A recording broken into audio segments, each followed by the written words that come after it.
start the smack talk train. Normally, I start the smack talk. It's my favorite thing in challenges to tilt one of the teams before the game starts. You know, you've been indirectly, or actually directly, influencing results.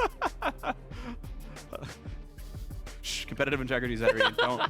Don't do this for me. I gotcha. All right, so here we go. The picks and bans starting up here, and it's interesting because, yeah, Xmithie pulling Elise ban, certainly a champion he's been very, very good on, but always interesting to see teams respect that so much that they're like, you know what, this is a one-sided ban for us. We don't really want to play it, but we know Xmithie's great at it, so Elise goes off the table, which I respect and honestly really like a lot. I think very few teams actually pull one-sided bans like this.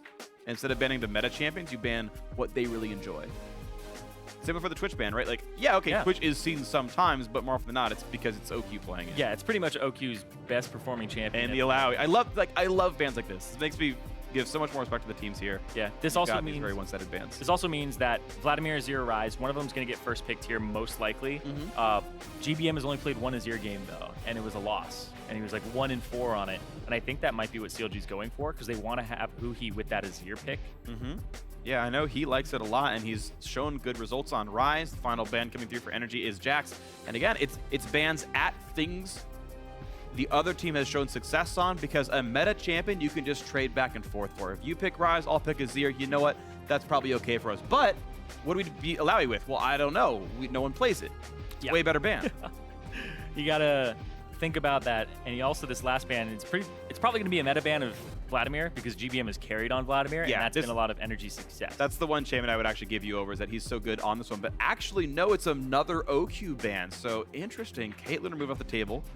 I know OQ's been pretty happy to play Lucian, even after the various nerfs and whatnot, so it still gives him something to play. But yeah, 2 target bans at OQ on the slightly sort of specialized chance for him, and the Quas Alawi. Everything else is up, and I want to see what kind of horse trading goes down. I'm trying to think, because right now, out of all of these bans, I don't think you typically see any of them. These are all like 15% ban rate champions. Like Kinder's probably the most contested, and even that's probably like a quarter of games. Yeah, it's like Elise, I think, has like... I don't think you see almost any Elise, because you've got Rek'Sai, Gragas, all these other things. And actually, look at that, it's not even the Vladimir, it's Karma. Wow. Karma is the 4th most contested champion in pro play in the summer split. Beneath, as you mentioned, Vladimir, Azir, and Rise, but NRG wants flexibility right off the bat, and they can again bargain for the other side, because how often are you going to take Azir and Rise and Vlad at the same time anyway? You're going to get one regardless. Yeah, but I think you have to pick Vladimir here, because, yeah, exactly, because you can't give Karma Vladimir to a team. That's death sentence. And it basically, NRG felt like the standalone champion they wanted the most was actually Karma. You can still see some Swain, not even if it's just Quas, but just Swain in general seems to typically work with shielding compositions. I think Swain can handle Vladimir okay. From my experience playing the matchup, it's not great for Swain on the one-on-one, but it's not completely abysmal. Of course, the early priority on Rek'Sai comes through for CLG, with, keep in mind, a couple of jungle bans coming through. Could push Santorin down slightly. Though Nidalee is up there as another high-contested jungler, and Gragas ain't bad either. And if you're Meteos, you got Graves. Yeah, that's true. I was looking at the champion pool for Huhi. He's played Vladimir twice, and they've both been losses with an overall 0-4 and 5 record. But he played it really early on, weeks 1 and 2. So a very early adopter of the Vladimir, and jumped on it in his first few matches.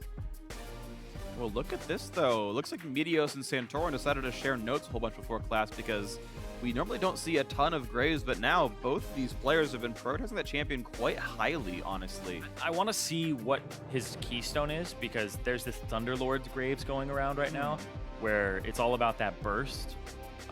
Started popping up in Korea, and with the new Berserker Greaves, having a little more attack speed. Yeah, I've also seen early Cleaver as well. That was buffed a bit earlier on in the split, but he kind of got benefit of a couple of items that really help him out a bit uniquely. So yeah, see that coming out for him. We'll see what it ends up being, though, as these teams try to scramble near the higher parts of the standings.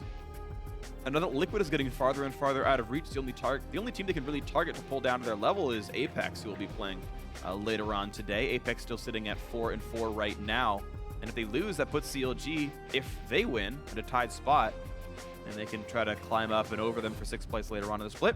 there is Lucian being grabbed up. Not a super high priority, but enough to push it off of OQ before he can grab it himself. Aphromoo's Bard, of course, also very good. And even though NRG have 2 potential supports there, we might still see Kiwikid pick up something different. Yeah, he could go with Zyra. He could go with Ezreal for OQ. That may be what we see here if that is a Karma for GBM. Ashe makes a lot of sense as well, but is it going to be a different mid laner? Would it be the Ryze and that's a Karma for the bottom lane?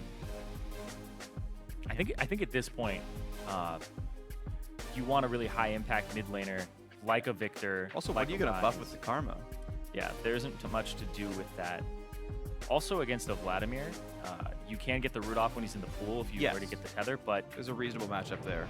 It's okay. We'll see what happens, though, because that's what it's going to be. Low damage team and all of its physical. Karma not a really that threatening of a mid laner. GBM going to play that in the mid lane. Trundle top will be the pickup there, and a blind pick top lane matchup, by the way, so not exactly beautiful, but Trundle has been kind of the king of top lane in this patch, so it's reasonable to go for here. But 3 high damage physical champions in Trundle, Graves, and Ashe.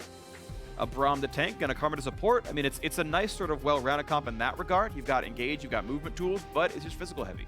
Yeah, that's the thing is I think that at this point, with the Trundle, you're okay with going physical heavy because of the resistances. Right, and a cleaver on Graves is not out of the question either. Yeah, but the fact that there's a lack of consistent magic damage, which has just been a big part of the meta.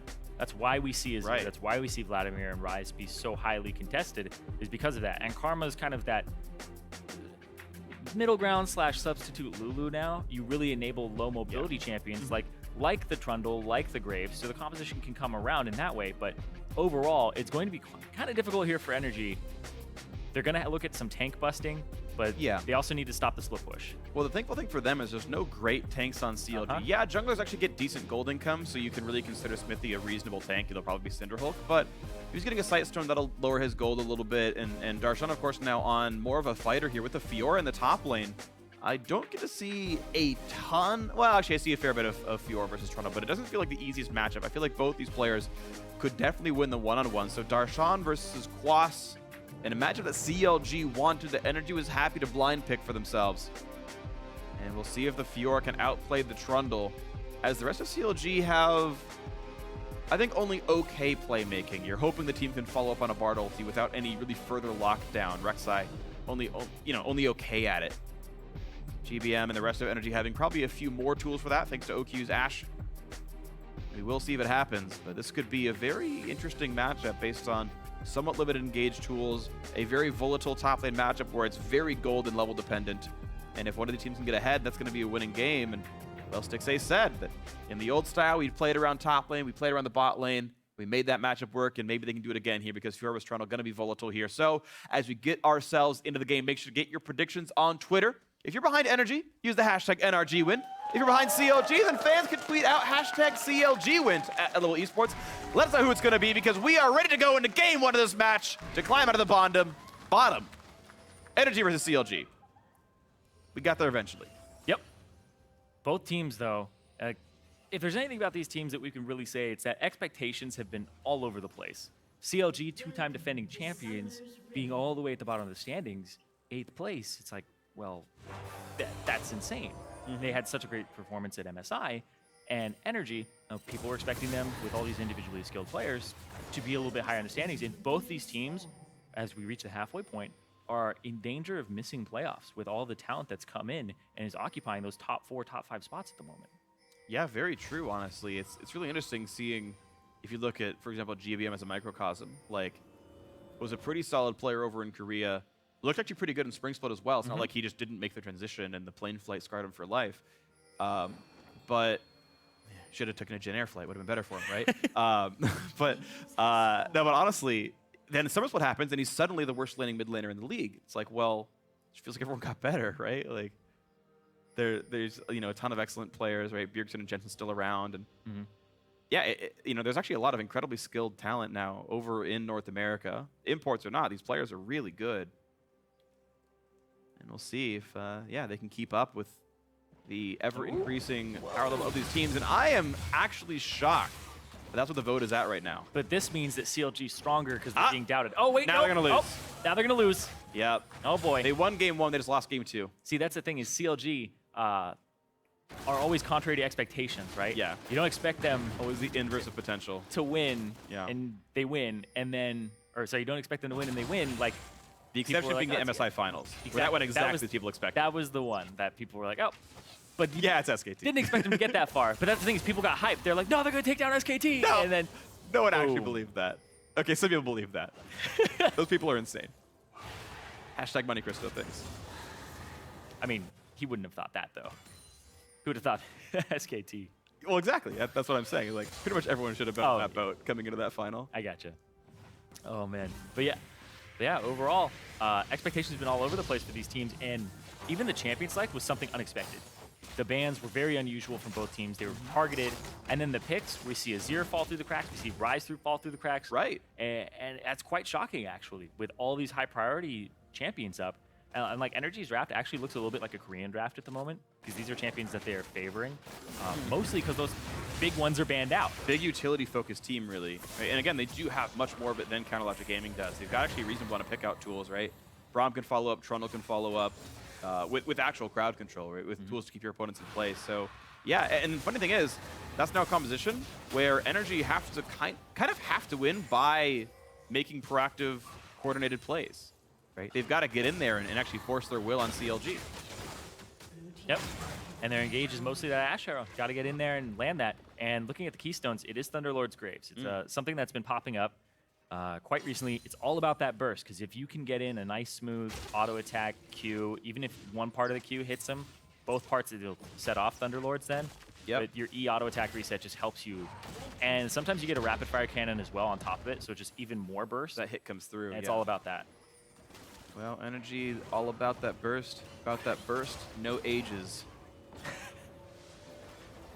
Boo from the crowd. Boo. I know. Hey, I didn't get to cast yesterday. There were 6, almost 7 games. I had to get him out there at some point. And we are here on a round 2 of the lane swap, which will actually be a heads-up one-on-one. So Quas actually took a fairly early recall, grabbing Boots and a Ruby Crystal, and now joining the matchup against Darshan. Yeah, which I think is a little bit of a mistake, because now Darshan will be able to farm this big wave. And it's actually, this is it. They think, but here comes the bottom lane. Here comes Kiwikid and What OQ. They didn't ward. What a sick play by NRG. They bait the entire situation. Xmithie's got to flash away. The flash to chase. They will land the stun. And that should be a dead Rek'Sai. NRG bait what would be a bad 1v2. And instead, they smashed CLG in the lane swap. That was sick. They warded way earlier. Oh, they waited for the ward. Yeah, actually, CLG should have been able to ward that too. Yeah, what you do is you ward after the lane swap so that your top laner can safely farm there. Because if you see the bottom lane you can coming see the up, dual lane coming normally. Exactly. They didn't ward it. Oh, CLG, how do you forget Again, that? They warded earlier. They warded early, and then they kept Darshan there, and Darshan stuck around, and then Xmithie came to the bottom side, which is the deviation there, is that you don't usually see the jungler on that side of the map, because they're going to go help the split push on the opposite side again. I actually wonder, because Trinket wards very early in the game have really short durations, right? Yeah, they warded it and it expired. They're at 71 seconds. I don't remember, actually, because I haven't lane swapped in a few months now, the actual timing you're supposed to drop this Trinket ward down. Now, this is NRG planning their stuff so well. They kill the turret a wave late to make sure they have the time for the ward to expire with the default timing. I would have to go back and look. Mark, I'm calling you out on this one. Please let me know. I do think, though, that it's your timer, though. As a top laner, when that ward expires, Yeah. you're not allowed to go aggressive, because they had a big wave there. Darshan misses out on that wave. But how often do you assume when Trundle TP's down, the dual lane's still coming, though, right? Like, But you haven't seen the duo lane yet. I know, but it's a really nice do you adaptation. really make that play, right? You're just like, yeah, they're just going to let us 2v0 the turret down. Well, like, I mean, it's an incredibly aggressive play. You I have know. your Rek'Sai on that map on that side of the map with Yeah. CC. I think that it's the play that you go for when you see it, but they just didn't take everything into account. And it bit yeah. I mean, you're right, but I think this was so new that I don't think CLG had the reasonable expectation that the dual lane is coming. That's my initial guess. Yes, exactly. We've legit talked about this now for 2 minutes, because it's But such a deviation. It was the sickest play of this game so far. I love it. I'm pretty sure CLG didn't make any objectively wrong mistakes. Ugh. No, I don't cool think stuff. I don't think so either. Like, Wow, an early Zerkrease for the yeah, Quas. early Zerkrease, right? Yeah, you called it completely. The extra attack speed on it just really helps him get that Thunderlords off. And this is a very offensive, it's for carrying, right? Like Santorin's going to try to be another carry in this game, and that's been what NRG have struggled with is transitioning the leads that Santorin gets his laners into a mid game. And Santorin, if he starts getting fed, then he has the possibility of going off with this game. Oh, absolutely. So, NRG, let's see how long this comp works for. You can see Xmithie rushing Ninja Tappy as his first item. He's like, yeah, worried about physical damage. They're all auto attackers. Let's get rid of this thing right now. Huhi playing the farm off game against GBM, which is going pretty close to equal. You can see GBM is rushing Morellonomicon. Very smart choice. Getting that debuff onto Vladimir is a really big deal. It's smart of him to make sure, above all else, that comes through. Santorin should get closer to that turret. I know he wants to zone off Darshan from experience, but you're going to do more damage as Graves the closer you are. Well, CLG have to worry about the damage they're taking as one hit Stixxay in the back. They're okay now, and they will be knocking on this turret without too much difficulty. Looks like there's going to be no rush, really, and should be okay for everybody as we crest close to 8 minutes in. Yep. We'll have 3 turrets going down as eventually we did have the teams swap their dual lanes away from each other. And Darshan tries to absorb, but both those top laners are level 4. So NRG are going to try to bounce it, whereas CLG are continue to push it in. Quas gets 5 off that, he will. And Quas is going to get a decent amount off of that. Yeah, there you go. Tags to 5, 8 minutes in. Actually, not the worst. You can see he's only 1 level behind his jungler. He's only 2 behind the mid laners, 1 behind the AD carry. Tied or 1 ahead of the supports based on the situation. Darshan? Quas, sorry. Quas, Specifically talking about Quas. Yeah. He's actually equal with Aphromoo, which isn't too bad. Yeah, Quas is doing well. Darshan a little bit down because of that death. Yeah. And the fact that there's assist experience for Quas. Sure, well, he's ahead in gold. Puts him ahead. So Darshan is 3 levels down right now on the mid laners. Now, CLG still have made up the gold difference somewhat. You can see that it's only a 400 gold deficit when it should be 600 based on the first blood. So 200 gold of farm has come through overall for CLG above what NRG has done. Yeah, it's mostly Stixxay and Huhi here. Yeah, it is. Stixxay's been farming really well, and they've been putting him in those lanes where he just shoves up. Right. Keep in mind, OQ ran to a bot lane that they just gave to Quas anyway. True. Right? So he just sat there not farming in the top side for a while. Yeah, and Santorin, I believe, has actually gotten some of those lane minions when they were pushing the wave out top. Yeah, I imagine so. But he's supposed to be another threat here. Right, it's fine. Well, here we go. First Drake up is mounted and might start being in the targets and the sights of these players. Missed stun by Aphro, but it's okay. Xmithie knocks it down, stacking up his Strength of the Ages. So we have the push towards Youmuu's for Stixxay, so despite the nerfs, he's still going for the armor pen build on him. That's fine. CLG, very defensive build for Huhi. Tank Vladimir is more common. Uh-oh, GBM. Gonna flash, gonna get knocked up. Red buff into the stun, and they've got the damage output. Maybe, just maybe. No, they don't. They're trying, but they can't knock down GBM. The heals come through just enough. Xmithie can't kill him, and there's the kill picked up. Another one now. 2 for 0. Sick again by NRG. Wait. That magical journey, was it? I'll have to watch that again because Aphromoo goes through, but then everybody else takes a mini journey. Oh, weird. Yeah. It was quite awkward. I don't know if that was intentional, but no one's pausing the game, so the players don't seem to mind. And we move on to this one. Xmithie farm lowering back to his own jungle, saying, guys, they're trying to take my blue buff. They're trying to go for this stuff. And now it's Santorin getting assaulted, flashed away. He's got OQ near him, but there's a knockup. The heal play goes off, deals the damage. They will knock him down. Finally a kill on the board for Counterlogic Gaming. But now GBM has teleported in, slows down Xmithie. Won't find much more. And they're going to back off. CLG with small control over the Dragon Pit, as Darshan continues to 1v1 against Quas. Yeah, incredibly aggressive move there to invade on the right side of the map. Sure, you had gotten the kill onto one of the members of CLG previously, but still, it's Xmithie. He's got Void Rush. He's going to be able to come back. And honestly, a big mistake there from NRG, overstepping their bounds and giving up their lead. Definitely agree. So unfortunate there by NRG to overstay, and where they gave Counterlogic Gaming not only a kill back, but also control over this Drake, which seems pretty much unassailable. Kiwikid failing to dodge away from all of this. He's going to flash out from the stun. A big shield comes out of GBM, and he will survive it, but using a flash for that process. Yeah, it's a level 6 support to a level 4. Kiwikid's been roaming around a decent amount. He's got 2 assists, but he hasn't been around the experience. And so he's missed out on that. Don't even know if he was expecting that to happen, because probably not. Aphromoo, honestly, that's pretty high level. Yeah. And we'll see this again here. GBM dodges. Stixxay looked like he backed up for a second there, and then TP comes through. Stixxay goes through, Aphromoo goes all the way up, and Stixxay has to flash over. And then Kiwikid tries to follow, tiny journey. And then he goes back in, tiny journey. I guess So it's Aphromoo is like based later. on which side of the journey you came in from. Yeah. Because when Kiwikid and Stixxay came in from the left, they came out the left side Yeah. of the wall. Aphromoo came in from the right and actually went all the way through. And he went second, so it wasn't the initial journey either. Aphromoo went after Stixxay. I wonder if this is a thing that actual like really good bard players. Because this is the first time I've seen it. I don't play with a lot of good bards, so Walls are cool, but Yeah. regardless. yeah. Today I learned something. Yeah, but honestly, NRG able to turn that around, and that's why they're up right now, 2 kills. And we've seen them have some leads leading into this point. It's just after 15 minutes, it all seems to crumble down after that early game for them. So this is for NRG. How are they going to be able to transition this, if they are at all? We'll see, yeah, because this game is still very close. The flash engage on OQ, who he really wants this one to get a kill. They're going to trade flash in the end, and OQ gets right back out. Nice little ring around the Rosie. His pockets are full of Posey. They've made it away. They're going to be all right with this one. Yeah, both flashes burn there, but now you can see CLG is actually putting Huhi in a side lane, giving him farm, allowing him to scale up. Now they're going to go ahead and put 3 people in the middle and push down the mid turret, the last remaining one. And maybe try to make a pick on Quas here. Aphromoo almost has Tempered Fate back up. He might be able to catch Quas down the lane if he gets him to flash right now. So if Darshan can win this. Well, he gets all the procs off and does basically no damage. Quas almost at full, puts the pillar down, but now he's on the wrong side of this fight because he's got a Bard and a Rek'Sai coming in to ruin his day. Summoner Teleport not available. Xmithie is there. This is the unburrow, but doesn't seem to much matter. As Quas runs through a lot of dead turret debris, there's nothing really in his way, If but he is out of mana. And energy pushing mid. Yeah, and instead, the Aphromoo doesn't throw the Tempered Fate instead.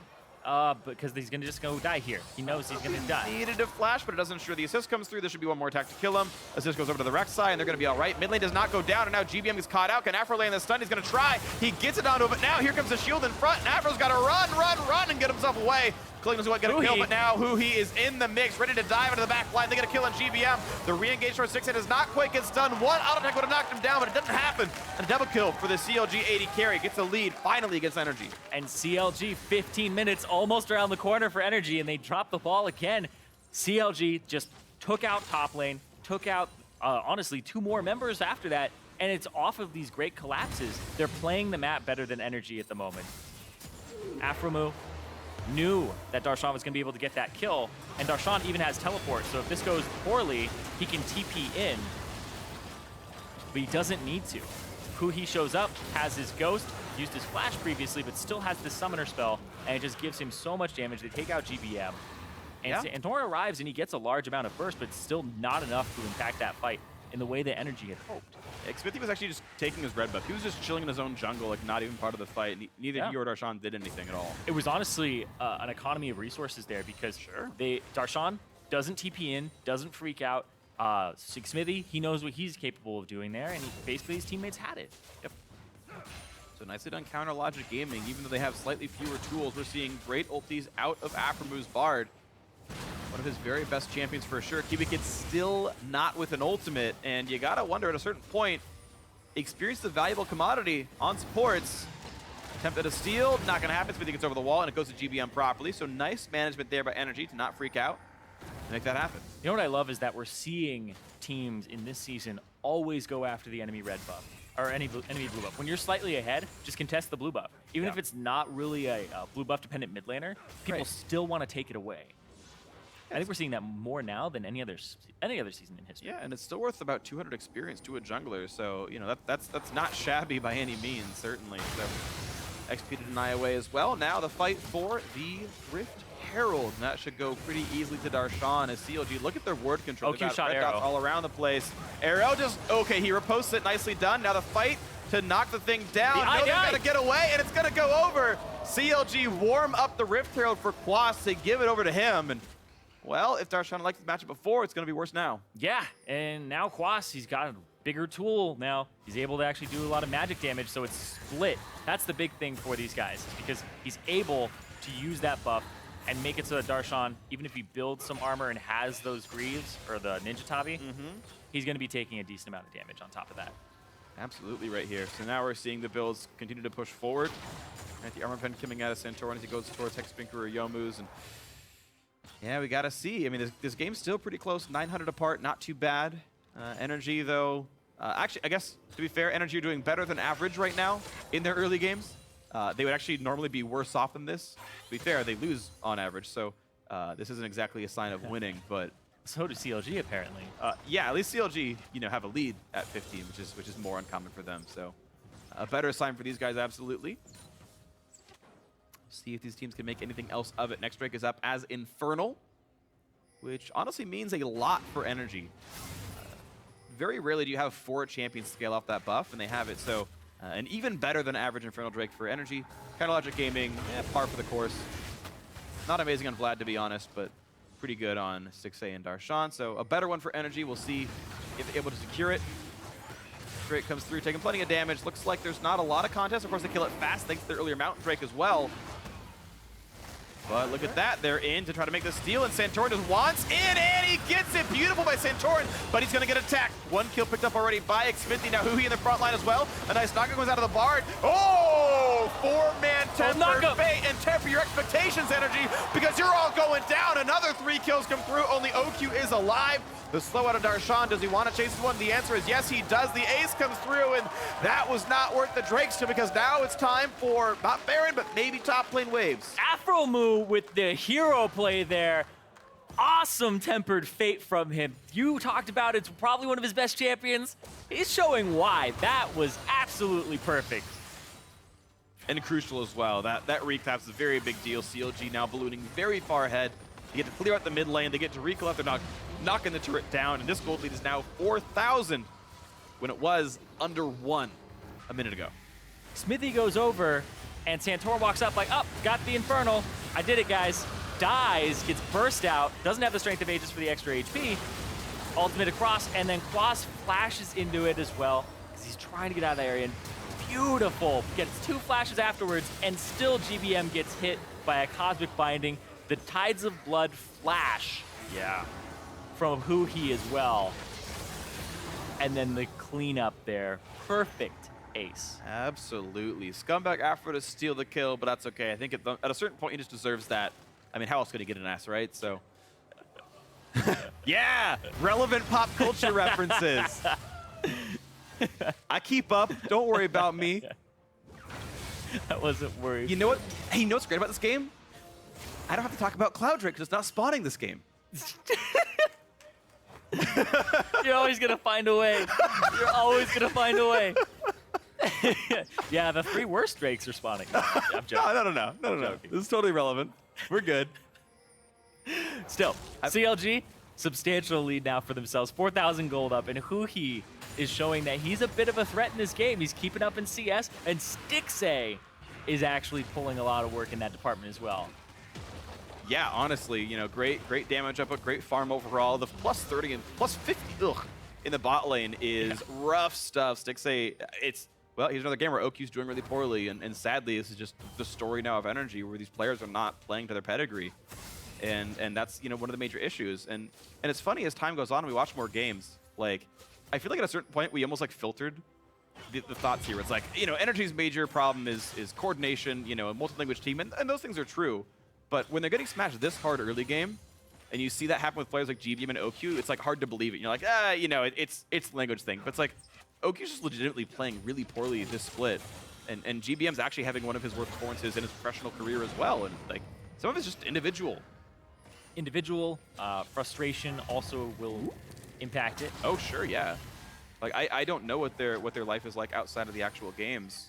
I'm talking about tilt, when things start to go bad. And in the middle of them? They can go even worse. Oh, you sure. have to communicate in another language. Oh, man. Well, communicate that. He's dead already. Look at the death arm in the bottom right corner, but now more damage to come through. Kuleng chunks down GBM to half HP. OQ's going to drop as well to a piercing light. And look at this. More kills constantly coming through. GBM has also fallen, so 3 for 0. CLG absolutely slaughtering NRG. It's 21 minutes in. They've almost got 2 aces already. I am just absolutely baffled, going all the way back to Champion Select, that this Vladimir did not go to GBM. They first picked him a Karma for the mid lane. It even went mid, right? Yeah. But he's had great performances on it, and you're seeing Huhi, he can carry on this champion. He's able to dive. Stixxay as well. CLG now have 3 threats, split push 100% online, and they pretty much have to follow the CLG formula to end this game. Yeah, it's going to work out for them, though. But the CLG formula is Huhi smashing everybody in teamfight. That's a new one there. They found some new technology. Darshan running away thanks to the speed buff from his ultimate. And, he's split pushing just fine, knocking turrets down and getting his farm and whatnot. But he's not the story. It's this Huhi Vladimir. hits Vladimir. It's going to be off by the time they even get forward, so they're down an ultimate. They're down a big tool in these fights. And Xmithie goes over the wall. Santorin's like, I saw that. Whoops. But that burst, Huhi, he's tanky, but his damage is absolutely insane at the moment. And Stixxay able to just chunk out OQ, get those last damage. And then Huhi with the ghost just gets to pile through the entire team. Yep. Dive everybody all the time. Looks nice for him. Ward clear now around the Baron pit because CLG can always use that as bait, but they're up 7,500 gold roughly now. Is just a gigantic balloon. The last time the NRG got a kill was almost 10 minutes ago. Yeah, that's a pretty relevant point. This game started out 2-1 in kills. They went 2-13 in kills. That's 12 unanswered in the favor of CLG. I mean, yeah, this mid game, right? We talk about CLG. Well, they're really good against uncoordinated teams. If you want to go back to that storyline, oh yeah. Well, this has certainly happened. And NRG had all the tools. They had so many tools to make things happen. They had Rift Herald buff. They had split push advantage. And with this Rift Herald buff, it does allow Quas to beat up Darshan, though. The true damage does not get mitigated by Rift Herald. At least it shouldn't if it was coded properly, but it just still smacks him down pretty easily in the one-on-one.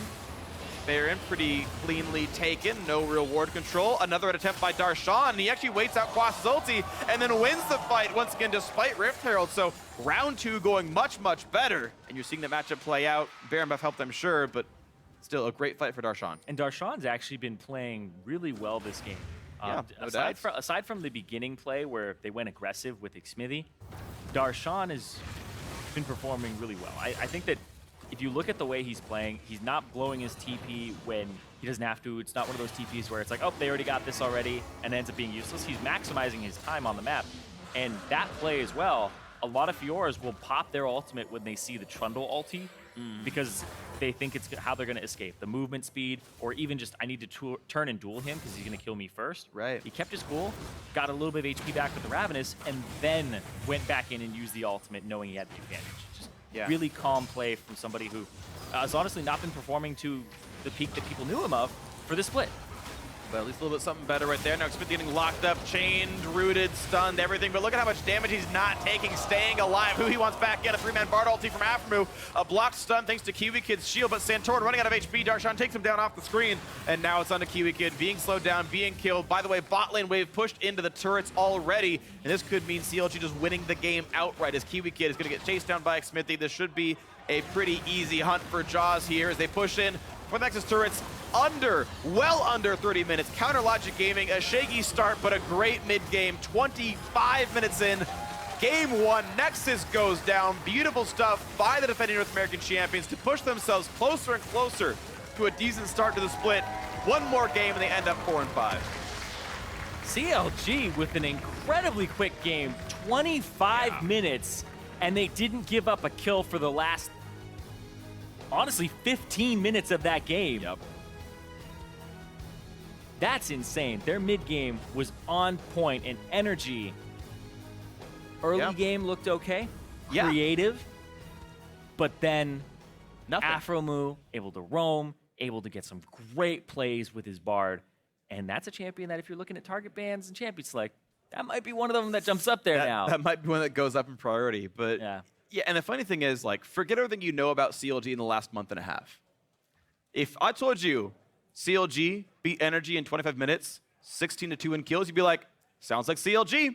Sounds like what I expect them to be. And if that, like, finally in week 5, that's now the CLG North America, then congratulations, they're finally back. It took them a month, but at least they got back there. If this keeps happening, it's one game, it's against a weak opponent, but CLG fans hope this is what's happened now with your team. Exactly. We're hearing that they're playing better and better in scrims. And also, everybody's talking about how the macro play of the teams near the top is just so good now that individual skill is sometimes not a factor. And that's what NRG have been showing, is that their macro play still needs a lot of work, but they're trying to rely on the individuals. And right now, and even it just seems like CLG have a better grasp of how to play the map and what is really important right now in a team game. Well, we've seen comebacks in series before, though, so NRG certainly still has a chance. But for more on that Game 1 CLG